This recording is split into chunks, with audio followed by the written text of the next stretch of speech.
नमस्कार विद्यार्थी मित्रांनो. बी ए सेकंड इयरचं 4थं चॅप्टर, त्याचा दुसरा व्हिडिओ.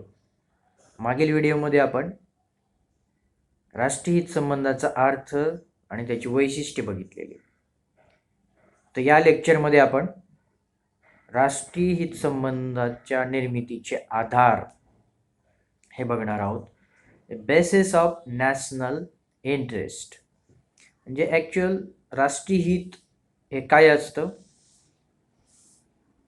त्याचा अर्थ आणि वैशिष्ट्याच्या आधारे आपण समजून घेण्याचा प्रयत्न केला.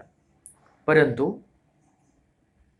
हे राष्ट्रीय हित नेमके कशाच्या आधारावरती निश्चित होतात, राष्ट्र कोणत्या अशा आधारावरती हे राष्ट्राचे हित निश्चित करत असतं, तर त्याच्यामागं काही कारण आहेत किंवा त्याचे काही आधार आहेत.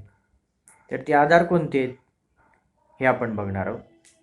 तर पहिला आधार आहे ते म्हणजे विचारसरणी. विचारसरणी ही प्रत्येक राष्ट्राला कोणत्या ना कोणती विचारसरणीचं राष्ट्र अंगीकार करत असतं. त्यामुळं एक राष्ट्राचं व्यक्तिमत्व त्यानुसार बनत असतं आणि आधुनिक काळात सुद्धा विचारसरणीचं हे महत्त्व जे आहे ते महत्त्व कमी झालेलं नाही आहे. त्यामुळं निश्चितच आपल्या विचारसरणीशी सुसंगत असे निर्णय आणि हित संबंध राष्ट्र घेत असतं. त्यामुळं ते जे धोरण निर्माते असतात ते धोरण निर्माते आपल्या विचारसरणीच्या अनुषंगानेच राष्ट्रीय हित संबंधाची आखणी करत असतात. म्हणजे उदाहरणार्थ भांडवलशाही आणि साम्यवाद अशा पद्धतीची जे विचारसरणी वेगवेगळ्या आहेत, तर त्या विचारसरणीतील नेतृत्व आपल्या परराष्ट्र धोरणाची आखणीसुद्धा या विचारसरणीच्या आधारावरच करत असतं. म्हणजे ह्या ज्या वेगवेगळ्या विचारसरणी, तर त्या विचारसरणीच्या अनुषंगानेच परराष्ट्र धोरणाची आखणीसुद्धा केली जाते. म्हणजे राष्ट्रीय हित संबंधाचा आणि परराष्ट्र धोरणाचा परस्पर संबंध आहे, आपण मागे बघितलेलं आहे. त्यामुळं कोणती विचारसरणी राष्ट्र अंगीकार करते की त्यानुसारच म्हणजे एकंदर राष्ट्रीय हित संबंधाची आखणी होत असते किंवा ते निश्चित होत असतात. म्हणजे सपोज भांडवलशाही विचारसरणीचा अंगीकार करणारा राष्ट्र असेल तर साम्यवादाला विरोध करायचा हा विचार त्यामध्ये येणारच. त्यामुळं तशा पद्धतीचं इंटरेस्ट त्या देशाचं बनणार. म्हणजे राष्ट्रीय हित संबंधाची निश्चिती त्या पद्धतीनं होत राहणार. तर त्याच्या उलट त्याच पद्धतीनं साम्यवादी विचारसरणीचा अंगीकार केला जात असेल तर भांडवलशाहीला विरोध केला जाणार किंवा उदारमतवादी लोकशाही असेल तर त्याला विरोध केला जाणार. त्यामुळं कोणते विचारसरणी राष्ट्र अंगीकार करतं त्यानुसार त्या देशाचे राष्ट्रीय हित संबंध ठरत असतात. त्यामुळे आधुनिक काळात सुद्धा राष्ट्र कोणत्या विचारसरणीचा अंगीकार करते यानुसार राष्ट्रीय हित संबंधाची आखणी त्या देशाद्वारे केली जाते. दुसरा आधार आहे तो असा की नैतिक आणि वैधानिक आधार. म्हणजे नैतिक आणि वैधानिक या दोन बाबी वेगवेगळ्या इथं मांडलेल्या आहेत. की नैतिकतेच्या पातळीवरती आंतरराष्ट्रीय संबंधामध्ये काही बाबी करण्याची आवश्यकता असते. जसं की मैत्रीचे करार असतील, ते करार आपसामध्ये त्याचं पालन झालं पाहिजे. तर ते पालन किती बंधनकारक पद्धतीनं आपण पाळायचे किंवा ते पाळायचे की नाही पाळायचे, तर हा जो भाग असतो तर तो जबरदस्तीचा भाग नसतो, तर तो आपण नैतिकतेचाच तो भाग असतो. त्यामुळे राष्ट्रासोबत करार करायचे पण त्याचं पालन नाही करायचं. जसं चायनानं पंचशील करार भारतासोबत केला पण 1962ला आक्रमण केलं. म्हणजे ज्या ठिकाणी अनाक्रमणाचा मुद्दा पंचशीलमध्ये होता तर तो पाळला नाही. याचा अर्थ काय करते, त्यांनी नैतिकतेशी धरून म्हणजे मित्र राष्ट्रासोबत जे करार केलेले त्याचं पालन करायचं नाही हीच भूमिका त्यामध्ये दिसून येते. त्यामुळं जेव्हा तुम्ही आंतरराष्ट्रीय पातळीवरती राष्ट्रामध्ये परस्पर करार किंवा संबंध ठेवत असता आणि त्यामध्ये ज्या बाबी ठरलेल्या असतात तर त्या बाबी तुम्ही पालन करायचे आहे की नाही करायचे, तर या गोष्टी या राष्ट्राच्या नैतिकतेवरती अवलंबून असतात. त्यामुळं साहजिकच आंतरराष्ट्रीय पातळीवरती जे हितसंबंध ठरवले जातात तर त्यामध्ये नैतिकतेचं बंधन मानायचं की नाही मानायचं असेल तर मग अशा पद्धतीनं करार किंवा बंधनं असतात तर ते पालन करावं लागतात. आणि आपल्या राष्ट्रीय हिताच्या पुढं असे नैतिकताचं पालन नाही करायचं असं जे राष्ट्र ठरवतं तर त्या पद्धतीनं त्याचं राष्ट्रीय हितसंबंध ते ठरवतं. त्यामुळं साहजिकच आहे की आपले हित येत असतील आणि तिथं नैतिकतेत जर आड येत असेल तर त्याचं पालन करायचं की नाही करायचं ते हे राष्ट्र त्यांच्या राष्ट्रीय संबंधाच्या दृष्टिकोनातून ठरवत असतं. त्यामुळं नैतिकतेचं बंधन असेल तर राष्ट्र आंतरराष्ट्रीय पातळीवरचे मैत्री संबंधाचे जे करार असतील त्याचं पालन करेल आणि ते बंधन जर त्यांनी नाही पाळलं तर त्याचं ते उल्लंघन करतील आणि आपल्या राष्ट्रीय हितालाच प्रायोरिटी देतील. याचा अर्थ राष्ट्रीय हिताला प्रायोरिटी देऊ नये असा होत नाही. तर राष्ट्रीय हित संबंध समोर ठेवूनच जे करार केलेले असतील त्यामध्ये त्याचं पालन करणे हे बंधनकारक असेल. अशा परिस्थितीत जर त्याचं पालन होत नसेल तर त्या राष्ट्राने ते नैतिकतेला थारा दिला नाही असं आपण म्हणू शकतो. त्यानंतर वैधानिक आधार काय आहेत तर आंतरराष्ट्रीय पातळीवर असा काही सार्वभौम कायदा किंवा संघटना व्यवस्था नाही आहे की जी राज्य पातळीवर असते. त्यामुळं ते जे काही करार होतात किंवा आंतरराष्ट्रीय नियम असतात त्याचं पालन राष्ट्राने करणं गरजेचं आहे. पण जर हे कायद्याचं पालन होत नसेल म्हणजे जे कायदे आहेत त्याचंही पालन होत नसेल, आपल्या राष्ट्रीय हित संबंधाच्या पुढं त्याचं पालन केलं जात नसेल तर ती चुकीची गोष्ट आहे. त्यामुळं ॲक्च्युअली तुमच्या राष्ट्रीय हित संबंधाला काही बाधा पोचते म्हणून तुम्ही असं उल्लंघन करणं हे चुकीचं आहे. परंतु काही राष्ट्र हे बंधनं पालन करतात, काही राष्ट्र करत नाही आहेत. परंतु ते ॲक्च्युअली करायला पाहिजेत, परंतु ते त्या राष्ट्राच्या हित संबंधावरती अवलंबून राहतं. आणि अशा पद्धतीनं आपले हित संबंध ठरवत असताना काही राष्ट्र वैधानिक बंधनं पालन करून आपले हित संबंध ठरवतात तर काही राष्ट्र वैधानिक बंधनाचं उल्लंघन राष्ट्रीय हितासाठी करतात असं आपल्याला दिसून येतं. उदाहरणामध्ये भारताचा विचार केला तर आंतरराष्ट्रीय शांततेला पाठिंबा आपण सदैव देत आलेलो. त्यामुळं साहजिकच आपल्या राष्ट्रीय हितसंबंधाची आखणी सुद्धा आपण त्या दृष्टिकोनातून करतो. परंतु काही देश असे ते आंतरराष्ट्रीय पातळीवरचे कायद्याचं बंधन पाळत नाही. ॲक्च्युअल ते पाळायला पाहिजे, परंतु राष्ट्रीय हितसंबंधामध्ये जर काही बाधा येत असेल तर ते काही राष्ट्र असे कायदेशीर बंधनं पाळत नाहीत. त्यानंतरचा तिसरा मुद्दा आहे वास्तविकता, रियालिटी. राष्ट्रीय हितसंबंधाची आखणी करत असताना राष्ट्राला ते व्यवहाराच्या पातळीवर उतरू शकेल की नाही उतरू शकेल याचा विचार करावा लागतो. समजा ते व्यवहाराच्या पातळीवर उतरत नसेल तर त्या राष्ट्रीय हितसंबंधाची फेर आखणी करावी लागते आणि ही फेर आखणी जर नाही केली तर त्या राष्ट्राचे राष्ट्रीय हित हे व्यवहारामध्ये उतरू शकणार नाहीत असं आपल्याला दिसून येईल. त्यामुळं राष्ट्रांना जे काही राष्ट्रीय हितसंबंधाची आखणी करायची असते तर ती आखणी वास्तविकतेच्या पातळीवरती झाली पाहिजे, आदर्श आणि स्वप्नाळू पातळीवरती झाली नाही पाहिजे. त्यामुळं ती जर आदर्शाच्या पातळीवर झालेली असेल तर त्याची फेर आखणी करणं गरजेचं आहे आणि जर ती फेर आखणी नाही केली तर व्यवहारामध्ये ते उतरणार नाही आहेत. त्यामुळे राष्ट्रीय हितसंबंधाला त्या राष्ट्राचा धोका पोहोचू शकतो. त्यामुळे राष्ट्र सदैव याचा विचार करत असतं की आपली राष्ट्रीय हितसंबंधाची पूर्तता होईल की नाही होईल. जर होणार नसेल तर पुन्हा त्याच्यामध्ये फेर आखणी करण्याची गरज असते असं आपल्याला दिसेल. त्यामुळे कोणतंही राष्ट्र सदैव या गोष्टीचा विचार करत असतं की आपले राष्ट्रीय हितसंबंधाची आखणी ही वास्तविकतेच्या पातळीवर झालेली आहे की नाही झालेली, आणि जर ती झालेली नसेल तर ती वास्तविकतेच्या पातळीवर निर्माण करण्याची गरज आहे. त्यामुळं कोणत्याही राष्ट्राने आपले हितसंबंध व्यवहाराच्या पातळीवर उतरू शकतील की नाही उतरू शकत याचा विचार करूनच राष्ट्रीय हितसंबंधाची आखणी राष्ट्र करत असतात आणि करायला हवं. शक्यतो आदर्शावरती कोणते राष्ट्र राष्ट्रीय हिताची आखणी करत नाही, तर ते वास्तविकतेच्या पातळीवर करतात हे यातून आपल्याला लक्षात येतं. चौथा मुद्दा आहे नोकरशाही.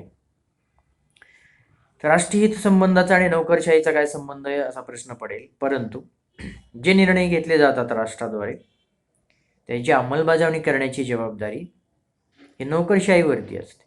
तेव्हा नोकरशाही कोणत्या स्तरामधून येते, कोणत्या सामाजिक आर्थिक स्तरामधून येते, त्यानुसार ते राष्ट्राचं हित काय कशात आहे हे ठरवत असतात आणि त्याचा साहजिकच परिणाम होत असतो. उदाहरण घ्यायचं झालं तर पाकिस्तान हा आपला शेजारी राष्ट्र आहे. ते त्यांचा राष्ट्रीय हितसंबंधाच्या निश्चितीमध्ये नोकरशाहीचा प्रभाव पडतो. म्हणजेच लष्कर शेवटी कोण आहे तर नोकरच आहे. त्यामुळे लष्करांचा प्रभाव आहे कोणावरती तर पाकिस्तानच्या राष्ट्रीय हितसंबंधाची जी आखणी केली जाते तर त्यामध्ये लष्करांचा प्रभाव आपल्याला दिसून येतो. त्यामुळे लष्करांना जे वाटतंय तेच राष्ट्रीय हितसंबंध आपल्याला त्या देशांना आखलेले दिसून येतात. त्यामुळे साहजिकच नोकरशाहीचा प्रभाव पडलेला आपल्याला दिसून येतो. त्यानंतर जरी भारतामध्ये सुद्धा नोकरशाहीचा प्रभाव एकंदर राष्ट्रीय हितसंबंधाच्या निश्चितीमध्ये पडलेला आपल्याला दिसून येतो. उदाहरण घ्यायचं झालं तर सिक्कीमचं विलिनीकरण असेल, त्यानंतर श्रीलंकेमध्ये शांतीसेना पाठवण्याचा निर्णय असेल आणि अगदी काल 16 डिसेंबरलाच जो 1971चा जे युद्धाचा दिवस होता, म्हणजेच बांगलादेशाच्या निर्मितीच्या संदर्भातला निर्णय असेल, तर हा निर्णय प्रामुख्यानं तत्कालीन पंतप्रधानाचे जे सचिव आहेत किंवा जी आपली नोकरशाही आहे, राजदूत आहेत, परराष्ट्र सचिव आहेत, ते यांच्या विचारांचा प्रभाव किंवा त्यांनी तशा पद्धतीचे सल्ला दिलेला असल्यामुळं शांतीसेनेचं जी काही भूमिका होती तरी त्या तत्कालीन नोकरशाहीचा प्रभाव त्यामध्ये होता. तसंच अटल बिहारी वाजपेयींच्या कालखंडामध्ये जर बघितलं तर ब्रिजेश मिश्र हे त्यांचे जे काही मुख्य सचिव होते तर त्यांचाही प्रभाव म्हणजे जे अणुस्फोट घडून आणले आपण त्यामध्ये ब्रिजेश मिश्रांची महत्त्वाची भूमिका होते. त्या अणुस्फोटाचं एक उदाहरण झालं. असे अनेक जे काही निर्णय होते तर वाजपेयींचा त्यांच्यावरती विश्वास होता आणि त्यामुळं साहजिकच ब्रिजेश मिश्र यांची भूमिका त्या सरकारमध्ये एक महत्त्वाची राहिलेली. तेव्हा जे निर्णय निर्धारण करत असतील, जे केले गेले किंवा धोरणं आखली गेली त्यामध्ये साहजिकच अशा पद्धतीनं नोकरशहांचा किंवा नोकरशाहीचा प्रभाव पडत असतो. एका नोकरशहांचाच पडतो असं नाही. त्यामुळे बऱ्याच वेळा असं म्हटलं जातं की इंदिरा गांधी, राजीव गांधी यांच्या काळामध्ये त्यांचे जे विश्वासू जे अधिकारी होते, पी.ए. नाग सर, त्यानंतर राजीव गांधीचे विश्वासू मणिशंकर अय्यर जे माजी केंद्रीय मंत्री आहेत, तर त्यांचा पण अगदी वाटा होता निर्णय निर्धारणामध्ये. तर अशा पद्धतीने त्या देशाची नोकरशाही कशी आहे या बाबींचा विचार होत असतो आणि नोकरशाही ही अशा पद्धतीनं प्रभाव पाडत असते असं आपल्याला दिसून येईल. त्यामुळे एकंदरच नोकरशाहीचा प्रभाव राष्ट्रीय हितसंबंधाच्या निश्चितीमध्ये झालेला आपल्याला दिसून येतो. त्यानंतरचा 5वा मुद्दा आहे की वर्ण आणि वांशिकता.